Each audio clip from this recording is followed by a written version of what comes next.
I'm Living My Life Backwards by user Richard Saxon. Tomorrow is the day my wife dies. It won't be an unexpected death, nor is it one that she deserves.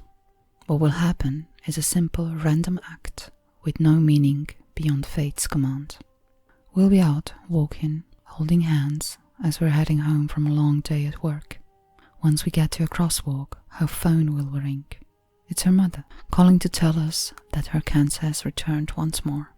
It doesn't come as a shock. She'd been in remission for a couple of years, but her body had been ravaged by the previous rounds of chemo and radiation. The words were heavy on my Lucy, and I see the tears well up in her eyes. She tries to stay strong in front of me, pretending she can handle the moment she's been preparing. Then she starts to approach the crosswalk. What she doesn't notice is that during our brief pause, the light has turned red. As she takes her first step onto the crosswalk, she gets hit by a car and smashes her hand on the ground. She dies on impact, and the paramedics can do nothing to help.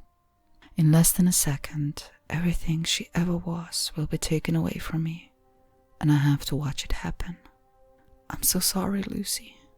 Her death is a fact that I've known since we first met as young children. Yet I can do nothing to prevent her ultimate demise, no matter how badly I want to. She made me promise, swear never to tell her the inevitable truths of her future. Even had I tried to do so, it wouldn't have mattered. We weren't meant to know the end. That's what makes life beautiful, she said. But they're just words written down in a book, a reassuring lie I don't remember. That'll be it. The last memory I have of my wife alive. Once her body has been buried, and once I've moved away to another city, I'll forget she ever existed. All I'll be left with is a hole in my heart that I won't be able to fill until the day I finally die. Because this is my curse, to remember everything from my own future, but nothing of the past. To the best of my knowledge, I've always been this way, from the very first step I took as a toddler, and from the first words spoken. I was given every single memory from my entire life, even though I hadn't yet experienced them. In return, they vanished from my mind once I experienced them. In the most bizarre way, I'm living my life backwards. I'm burdened with the knowledge of tomorrow, knowing fully well I can do nothing to alter the oncoming passage of time. Thus, at the ripe age of 35, I had forgotten every single factual detail about my life. And once these words have been put down on paper, they'll be gone too, washed away by a fractured mind. But before we continue my story, let me answer a few questions such as, how can I write if I forget even learning it? How can I walk?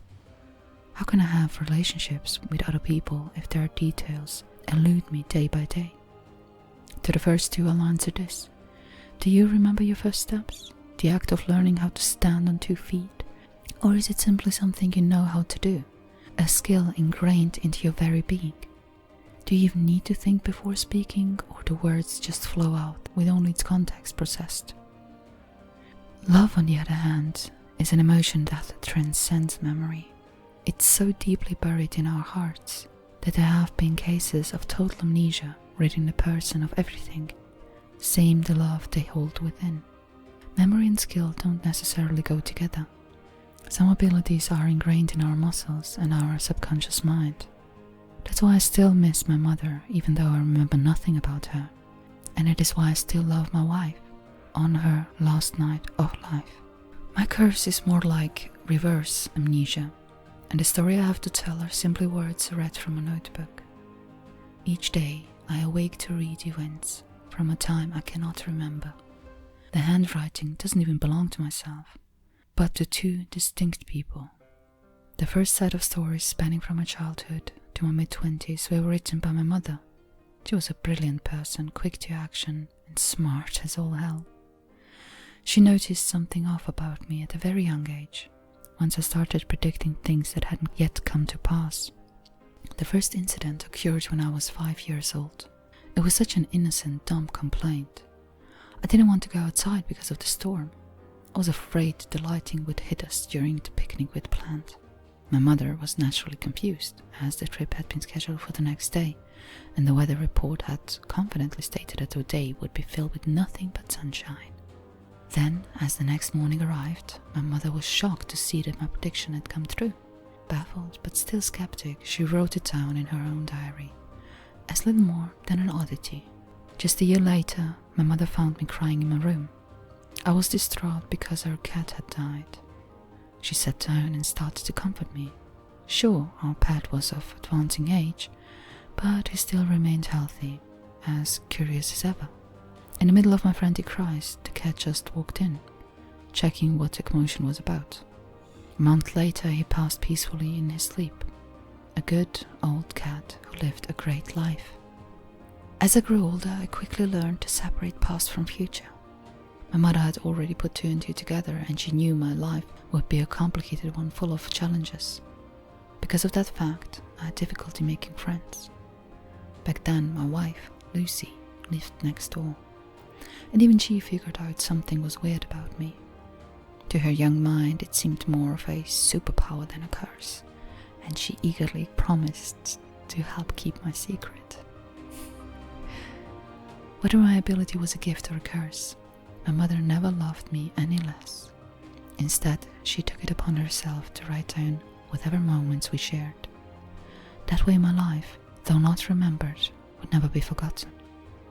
She did her best to make my life manageable, but despite her best efforts, it was a painful journey, not just for myself, but for those who loved me. Of course, she never blamed me. After all, it wasn't my fault. But, as all people eventually do, my mother passed away. It's something I can't correctly recall, but the emotion connected to the event lingers firmly in my heart. It was my 22nd birthday, and we had booked a table at a decently fancy restaurant. Whether the food was good or bad, I can't remember. All I know is that on that day in particular, it was raining. On the slippery roads my mother was supposed to drive. As she turned a foggy corner, she was hit by a drunk driver who didn't react in time to stop.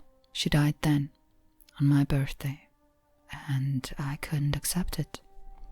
So I did something horrible and changed it. That's the day I learned the true curse of my condition. I did everything I could to convince my mother not to go. I begged her to stay at home, threatened that I wouldn't show up for my own birthday if she as much as set a foot outside the house. Thanks to my tantrum, my mother agreed to stay at home. She was smart enough to know something terrible was about to happen and didn't press the matter any further. We spent the evening watching a movie. Mindless fun for someone unable to remember the plot, but I was ecstatic nonetheless. I thought I had changed the course of history. My mum never left the house, and as a result, she was never hit by the drunk driver. But that's the funny thing about fate. There's nothing that can stop it. In the end, my efforts were fruitless, because she was supposed to die. That night, her soul, spirit, essence, whatever the hell you want to call it, vanished. Her time had come, and though I had hindered the death of her physical body, she was taken away from me. It wasn't until the next morning before I noticed something was wrong. I found her sitting at the edge of her bed, unresponsive and catatonic. None of the doctors could explain it, as all her vitals appeared fine. Despite being physically healthy, she was just gone. I learned that day that I cannot save anyone who fall victim to the cruel judgment of destiny. In the end, whenever I tried, it only made things worse. The worst part is that, since I never actually experienced her death as it was supposed to happen, it's the only memory of my past I still remember, though it doesn't match up with reality. In my mind, she was hit by the drunk driver, but according to every available document, she spent her final years in a coma, only dying once her body finally gave out. By the time of my mother's death, my girlfriend had known about my curse for years, and took it upon herself to take over the task of recording my life. Each event, important or minor, was jotted down into the same notebook that my mother had carried around for so many years. To this day, I don't know what I've done to deserve such an amazing woman. Despite my complicated life, she still loved me. It was odd though, having known each other since children, as she got to know me and I was starting to forget her. I guess it helped having grown up side by side with my secret. That's the only way she could possibly understand, to see beyond it, to who I truly am. Even then, As we first met, I knew we'd end up married one day. Of course I did. I had every single memory stored in my mind. Maybe that fact allowed me to act more confident than I truly was, or maybe destiny played a hand in our pairing. I don't know. But by the time we entered an age where crushes became an acceptable fact, we quickly started dating. Together we shared all of our firsts. Though I don't remember any of them, I can recall the feelings connected to each event. I love her with all of my heart, despite losing some of the memories I have of her for each passing day. Which brings us to the present day. Tonight, we won't be able to sleep. She won't know why, but something will irk her mind. Instead, we'll stay up, talking and reminiscing about times long since past. I won't crack, I won't cry, and I won't let her know what's about to happen. She just writes her final entry into my book, and then we'll fall asleep in each other's arms. I can't prevent her death, lest I want her to suffer the same fate as my mother, and once she's gone, there will be none left to continue my story. Each day will pass, as it always has, and I'll forget it, doomed to wander this world alone. I can do nothing save wait for my eventual death, and that's why I'm writing this down, as my wife sleeps beside me. I need the world to know what I can't. I need someone to remember my story, to remember that I once walked this path. I don't regret my life, because despite all odds, it was a happy one. It was filled with love, and despite my memory being lost, I know there will be a trace of my presence rippling through time itself. Life is not a certainty. Don't treat it like tomorrow is a given. It might never come.